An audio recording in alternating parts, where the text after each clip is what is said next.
வணக்கம் மக்களே. யூகேல இருந்து நான் லைஃப்ல எக்ஸ்பீரியன்ஸ் பண்ணிட்டு இருக்கிற ஒரு பெரிய நல்ல விஷயம் அதை தான் உங்ககிட்ட ஷேர் பண்ண நினைக்கிறேன்.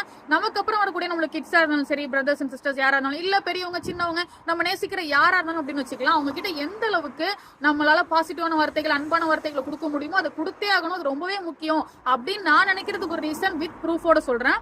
2018 நான் வந்து இந்த உலகத்திலே அதிகமா நேசிச்சிட்டு இருக்கிற என்னுடைய ஆத்தா அவங்க இறந்துட்டாங்க. அவங்க இறந்து கிட்டத்தட்ட 7 வருஷங்கள் ஆகிடுச்சு. ஆனாலும் நான் வந்துட்டு 2013 காலேஜ் ஸ்டார்ட் பண்றேன். அந்த டைம்ல வந்துட்டு பெருசாலாம் சக்சஸ்லாம் பண்ணல. ஆனா என்ன, ஒரு 4 லைன்ல ஏதாவது கவிதை எழுதுவேன், இல்ல அப்படின்னா பேச்சு போட்டியில வந்துட்டு இந்த பிரைஸ் கொடுத்தாங்க, இந்த பிரைஸ் கொடுத்தாங்க, 500 ரூபாய் கொடுத்தாங்க, 1000 ரூபாய் கொடுத்தாங்க, இப்பெல்லாம் சொல்லுவேன். அந்த டைம்லலாம் அவங்க சொன்னது என்ன அப்படின்னா, அவங்களுடைய ஸ்டைல்ல சொல்லுவாங்க, உனக்கு சோத்து கையில மச்சம் இருக்குடா, நீ ஏதாவது பெருசா சாதிப்படா அப்படின்னு சொல்லுவாங்க.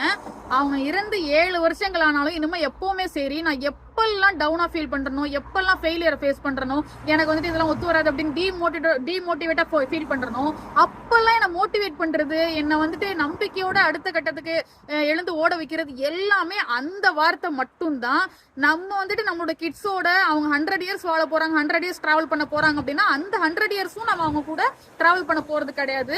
ஆனா அவங்க இந்த லைஃப ஒரு நம்பிக்கையோட நகர்த்திட்டு போறதுக்கு நம்மளுடைய வேர்ட்ஸ் அவங்க கூட டிராவல் பண்ணியே ஆகணும் அப்படின்றது ரொம்பவே முக்கியம். சோ இதை பத்தி நீங்க என்ன நினைக்கிறீங்க அப்படின்றத கீழே கமெண்ட்ல ஷேர் பண்ணுங்க. களத்துல சந்திப்போம்.